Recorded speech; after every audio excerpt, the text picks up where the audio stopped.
Hit me. Welcome to the Stave Off Podcast, a part of the Senior Rehab Project. The Stave Off Podcast gives you the information you need to stave off illness and injuries, letting you live a happy life. And now your hosts, Nick and Christina.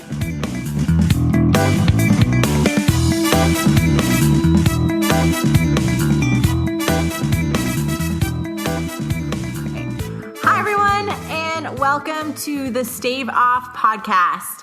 I'm Christina Novak, a registered physiotherapist and one of the co-owners of Stave Off Physiotherapy and Exercise Facility. I'm here with my co-host, Nick Previtt, who also is my partner in life, even though he hates that I tell him that because he thinks it sounds awkward. Say hi, Nick. No, life partner sounds awkward. I'm going to say that right now. It sounds awkward. I know, but when I say business partner, and then it just naturally segues into life partner. It just makes sense to me. I don't know, right? It makes sense. Life partner's awkward. Oh well. Hi everyone. So today we are going to be talking to you about resolutions. We are filming this just before the ball drops for 2017. Yep. And this episode will go live on Monday, January 2nd. So happy New Year, everyone. And we wanted to talk to you a little bit about New Year's resolutions. Yeah. Specifically as it obviously pertains a bit more to the fitness industry and some of the negatives and positives that come with that. Yep. So every single year we have people who make New Year's resolutions around health and fitness. Resolutioners. They get nicknamed. And the health and fitness industry lately has almost pushed back, I think, a little bit around New Year's resolutions. Yeah, this absolutely baffles me. It drives me crazy. Could you imagine if you were coming into school and it was your first year of university and someone looked at you and said, "Oh, it's your first year? You shouldn't be here." That's crazy. That's what happens. So the idea behind it, though, is that I kind of understand, and that it shouldn't be just January 1st that makes you want to start healthy habits and, make those resolutions. And so why should it be January 1st? Why can't it be March 20th? There's always going to be a sentimental feeling with the new year. You can argue that, yes, the new year means nothing. It's an arbitrary number that we put up. But it has sentimental meaning to a lot of people. It's been ingrained in us from a young age. It's very sentimental to most people. So, yeah, the fact of people that kind of denounce it and make it seem like, oh, you're waiting to the new year. What does it matter if they wait to the new year? Yeah. As long as they start, who really cares? Yep. If you want to start on March 20th or you want to start on November 30th or January 1st, doesn't matter. But I really do believe that the new year has this energy to it. There's something about, I think, January 1st. You always have energy. I feel like that's not and the beginning of September, the new school year, especially for parents, I think, and grandparents, is a huge start, right? Like I don't think you can do live that way. Boom.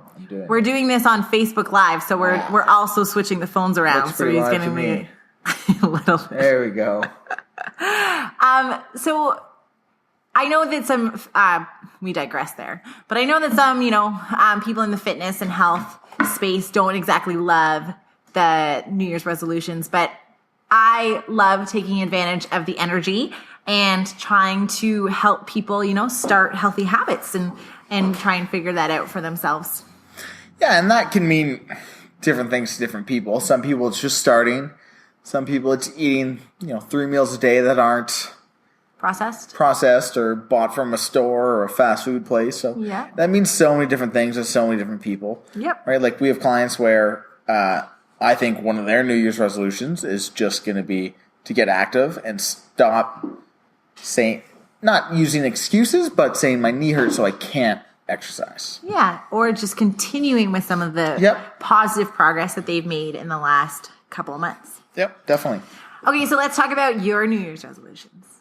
So I asked him this morning in our class, and he said, I have to think about it. I still do have a couple days. You still do have a couple days, but you knew we were doing this podcast. I did. So I hope that you thought about it and you're going to tell all of our lovely listeners what your New Year's resolution is. To be totally honest, I got extremely busy today. I don't know. There's definitely things I would like. I would love to see the clinic grow a little bit in terms of I'd like to get another couple more staff in here, another dog. No, I'm just kidding. I don't want another dog. Not the other dog. I don't want another dog. Or maybe a beta fish. No, you have this thing with that beta fish. I don't know what that is. Yeah. So I don't think that I have... I do have a thing about a beta fish. So I don't think I have necessarily New Year's resolutions in terms of habits, but I definitely have renewed and revitalized energy to reach goals. And so something that I really kind of jumped on board with over the last little while, and clients at Stave Off and, some of the people who follow me on social media will see, is I love the idea of a vision board. She made me go all the way to Staples yesterday to print hers out because she's not overly artsy. Yeah, so I'm not overly artsy. So there's a couple of ways that you can do a vision board. So let's first talk about what a vision board is.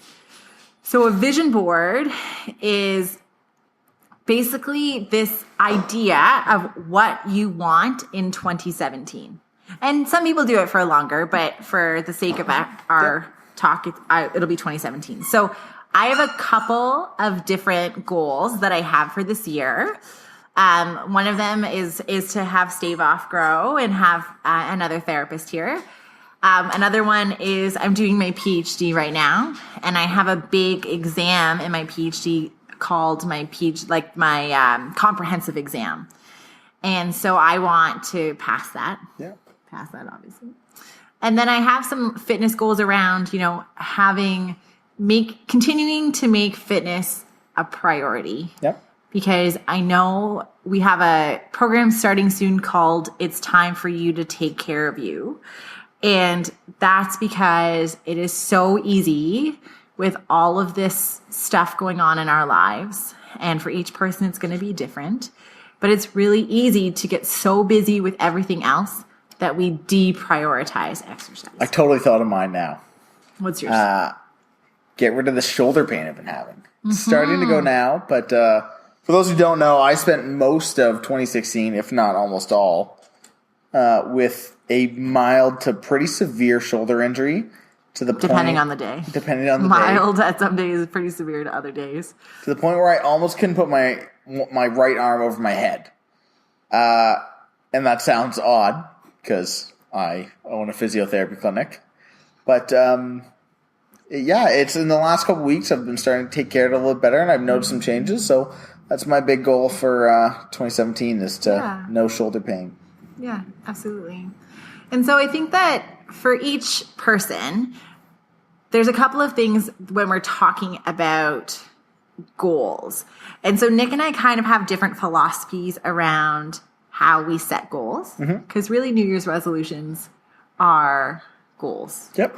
And so Nick really likes the concept of SMART goals. Yep. Can you talk a little bit about what that means? Ooh, I'm going to have to break down these all individually. So specific, measurable, obtainable, realistic, and trackable. Yes. Woo, look at me. Off script and everything. Trackable and I think timely. Sometimes they use this. They do the same. Well, let's break each one down a little bit. So specific. So the word, say... But what is SMART goals in general? Wait, so what is... if you're doing a SMART goal, that's just something that you can actually, track over time. So it's... Yep. A lot of times we make these resolutions that are, I'm going to drink more water every day. But what's your number? What's more? So if you drink one more sip of water, does that mean that you're reaching that resolution? Woo! Goal done. Woo!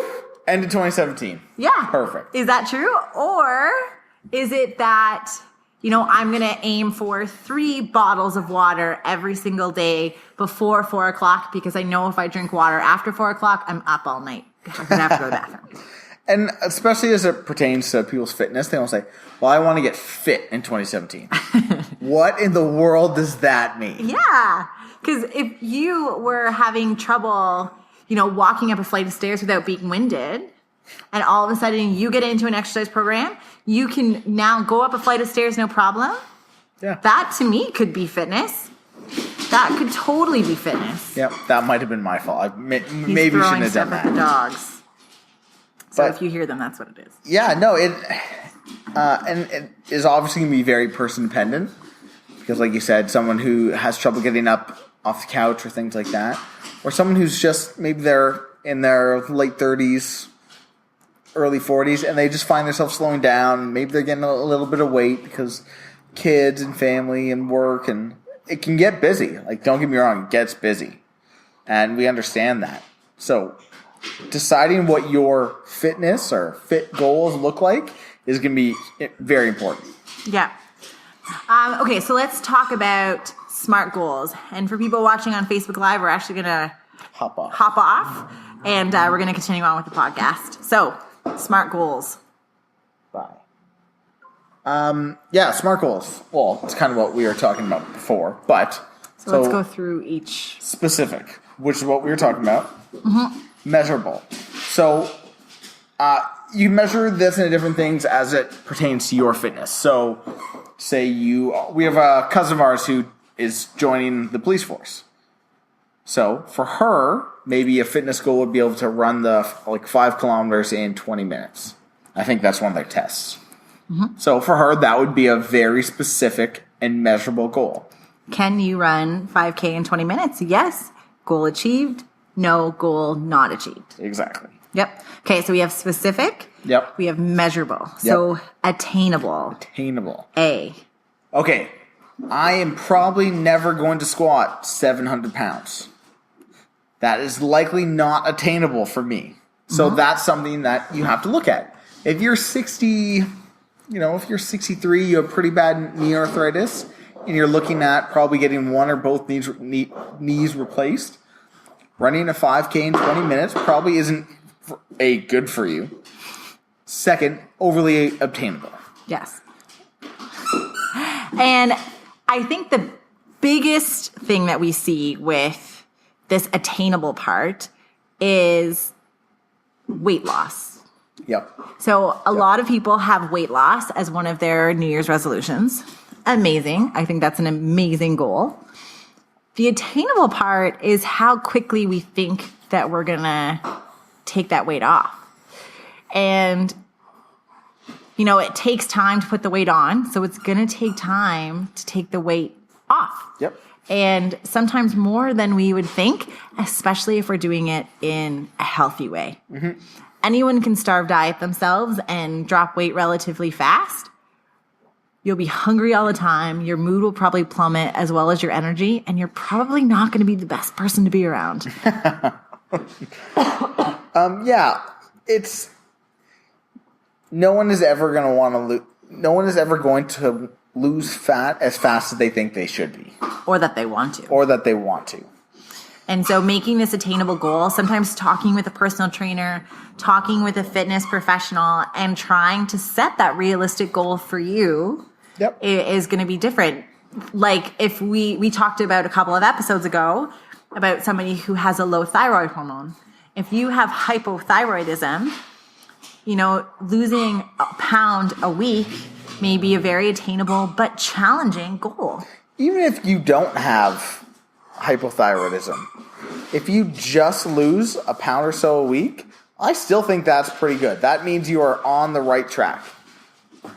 Oh, absolutely. Absolutely. I agree. Okay. So then we have specific, we have measurable, attainable, relevant. Is that R? Realistic. Oh, realistic. No, relevant. It might be the both. So there's different permutations. So relevant and realistic, kind of around the same thing. So what we're referring to with that is that these are goals that you can achieve in the timeline that you've set. Our dogs are currently fighting. All right, and I'm back. All right, I'm back. And so with a realistic goal, we have something that we can achieve within, say, if we want to do that in 2017, losing 50 pounds in a year may be achievable or attainable, but losing 100 pounds may be a little bit more of a 2-year journey, and that's okay. And then the last one is timely. And with timely, what they mean by that is that we want to set an end point. Yep. Like, I want to lose 10 pounds in 3 months, maybe. Yep. And so if you could do that in 3 months, that is January, February, March. So you would say by the end of March, I want to lose 10 pounds and say go from 180 to 170. Yep. And so that would be a specific, measurable, attainable, realistic, or relevant, whichever one, and timely goal. So those are the SMART goals. Yep. So Nick loves the SMART goals. I love Concepts, and more about, this is going to sound like how we feel. And so with getting all touchy-feely now. Well, with a lot of our fitness goals, they have aesthetics in mind. And I think that that's amazing. But I like to reframe that in a way that speaks about how we feel about ourselves versus kind of relating that to somebody else. So I want to lose 10 pounds so that I can fit into these pair of jeans because that's going to make me feel good about myself. And the reason why I like it is it becomes a little bit more like internal to you versus externally motivated. So we were from the CrossFit space, for example. And a goal for someone who's a CrossFit athlete might be, I want to be in the top 100 in our region. So we're in the East region, top 100. The only problem with that is that we can't control who is in or out of your region. So you could have a 150% improvement in all of your different athletic elements within your sport. And there are just 100 people who maybe didn't do the open last year because of an injury and are back this year and all of these type of things. So things that are outside of our control. And because they're outside of our control, we can feel like we failed, but we didn't. We did a really great job. We got through all of our training. We've hugely improved, but it isn't relative to you and how you are doing. It's relative to somebody else. Yeah. And I think it's also important to make it about you in terms of it's something that it means to you, not say, I'm doing this because I think my husband or my boyfriend or my son or my parents will like this. I think it's very important for it to be something that's intrinsically motivated for you. Yeah. Because if it's not, you're not going to stick with it. And that's where I think a lot of the resolutioners kind of get the bad rap is they say they're doing it for themselves. Subconsciously, they tend to be doing it for someone else. So I think you have to take a step back and really think about why you want to do this. Is it really for you? Or maybe you have a different goal. Like say you want to be get a little bit fitter in 2017. But you really think about it, that's more what someone else wants for you. And maybe you want to be more artistic. You want to draw more. You want to do that more. Do that first. Mm-hmm. Yep, absolutely. And so even though this is going live after January 1st, yeah. If you have made resolutions and you think that these goals or these changes that you want to make are kind of in that category where you're doing them for other people, or you think that other people will perceive you in a different way, and that takes a lot of self-awareness and reflection. If you think that that's true, it might be a good time in the first week of January or whenever you're listening to this to really take a step back and reflect and think, what's your why? Why are you having these resolutions? Why do you think drinking more water every day is going to be better for you? Why do you think that exercising 4 times a week is going to be better than the 3 times a week that you're doing now. And kind of, find your why. So find your feels about why you're feeling this way and why you want those goals to be your goals. Well, I think that's pretty good. I think we should wrap it up here. Yeah, absolutely. That's pretty good. The only thing, so I did say my goals. I thought, like, oh shoot, I didn't tell you my resolutions. I love making goals and resolutions. I don't only make them January 1st. Checklist type of person. I am a checklist type of person. And It's on a my big list every morning. It's terrifying. And I have big goals and little goals. So you can have your, what do they call them? Micro and macro. Micro and macro, but your big, hairy, audacious goals, and then some of your more realistic goals. So I've never heard of the big, hairy, audacious goal, but okay. Meaning that you have like your shoot for the moon type of goal, and then you have some of your more smart goals, I think. Yep. Yeah. So some things that are tied to a timeline, and some things that are more works in progress. Yep. Yeah. So that's it for our podcast for today. Yep. Nick posted an article about if fitness is one of your goals and personal training might be something that you're going to use as a vehicle to help you get there. He posted an article. We can tag the link in the show notes. Yep. So it's about 5 things for you to look for if you're trying to get a personal trainer. Yep. I don't think I just said the title right, but something around those lines. I'll link it up in the show notes. And if you have any questions or comments for us, feel free to email us at info@staveoff.ca. If you've been liking the podcast, despite the dog's interruptions, if you could give us a review on iTunes, we would love that. We're trying to reach as many people as possible to get all of our information out to you. So subscribe to us on YouTube and iTunes. Yeah. I have us on both. And we would love to give it a review. 5-star review. 5-star. 5 stars. All right, so that's it for today. Enjoy the first week of January, and good luck in all of your resolutions, whatever they may be. We will see you next week. Yeah. All right. Bye, guys. Bye, everyone. Hit me. Thank you for listening to the Stave Off podcast. Go to staveoff.ca to check out the show notes and more helpful content and how you can lead a long and happy life.